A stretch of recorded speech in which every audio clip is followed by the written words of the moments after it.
Assalamualaikum warahmatullahi wabarakatuh. Kami akan mempresentasikan laporan P3K Kesehatan Kerja dan Lingkungan Kerja. Yang pertama ada dasar hukum dan definisi P3K. Yang pertama, kepatuhan Permenker nomor 15 tahun 2008 mengenai setiap tempat kerja wajib menyediakan kotak P3K dengan jenis dan jumlah isi yang disesuaikan dengan potensi bahaya kerja. Kemudian perlengkapan esensial meliputi perban steril, plester cepat, cairan antiseptik, sarung tangan latex, gunting medis, dan NaCl fisiologis. Kemudian ada definisi P3K, yaitu pertolongan pertama pada kecelakaan, merupakan serangkaian tindakan penanganan awal darurat medis secara cepat dan tepat kepada korban sebelum bantuan medis profesional tiba. Tujuan utamanya meminimalkan resiko keparahan cedera, mencegah infeksi, serta menyelamatkan jiwa praktikan di area laboratorium. Kemudian di sini ada fasilitas P3K dan proteks kebakaran. Yang pertama, persebaran kotak P3K minim. Kotak P3K hanya tersedia di lantai 1, ruang jahit, lantai 2, dan 3 sama sekali tidak memiliki fasilitas medis darurat ini. Kemudian ada risiko keterlambatan jika insiden terjadi di lantai atas. Penanganan pertama terhambat karena korban harus turun ke lantai 1 terlebih dahulu. Kemudian ada kesiapan APAN memadai. Alat pemadam api ringan APAN sudah tersebar merata di setiap lantai dan diletakkan secara strategis di area lawan listrik. Kemudian di sini ada solusi optimalisasi sistem darurat K3, yaitu penyebaran rata, wajib memasang minimal 1 unit P3K standar di setiap unit partai, termasuk lantai 2 dan 3, memotong waktu respon darurat. Selanjutnya ada sertifikasi petugas, membentuk tim 3K internal khusus dan memberikan sertifikasi resmi penanggung jawab P3K bagi laboratorium maupun asistennya. Dan yang terakhir yaitu first aid corner, mengalihfungsikan ruang kosong kecil atau sudut steril menjadi pos penanganan darurat yang higienis bebas kontaminasi zat kimia. Kemudian landasan kesehatan dan sanitasi.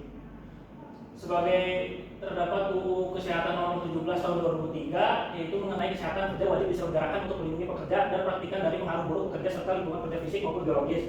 Tujuannya agar seluruh aktivitas akademika dapat beraktivitas secara sehat, selamat, nyaman, dan berproduktivitas tinggi. Kemudian esensi pengolahan sampah. Yang pertama, sistem penanganan sampah padat harus dilakukan secara sistematis, berkesinambungan serta terpisah berdasarkan karakteristik limbah organik, anorganik, dan B3.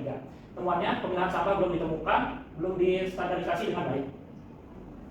Selanjutnya, sanitasi dan sistem drainase. Identifikasi resiko di lapangan, yaitu struktur TPS ketan tempat pembuangan sampah berupa bangunan semi permanen tanpa pintu papat, hanya ditutup triplex rongga. Yang kedua, ancaman vektor penyakit. TPS yang terbuka mengundang lalat, kucing liar, dan tikus penyebaran patogen, serta memicu polusi bau menyengat. Yang ketiga, drainase dan wastafel mati. Ditemukan wastafel dengan aliran air sangat kecil, saluran pembuangan tersumbat, serta minimnya sabun cuci tangan standar. Selanjutnya, solusi terintegrasi kesehatan lingkungan. TPS tertutup rapat, mengganti penutup triplex dengan pintu besi atau kayu rapat untuk mengunci bau serta membatasi akses hewan liar masuk ke area pembuangan. Selanjutnya, rehabilitas saringan wastafel, perbaikan pipa mampet, dan memastikan stok sabun antiseptik serta tisu kering selalu tersedia. Selanjutnya, SOP angkutan rutin. Penjadwalan pengosongan TPS maksimal 2 hari sekali untuk mencegah pembusukan zat organik dan timbulnya cairan di beracun. Kemudian di sini ada tabel pengukuran intensitas cahaya lux. Di sini ada sekitar 5 kolom. Yang pertama paling tinggi adalah lorong pintu lantai 1 sebesar 40 lux.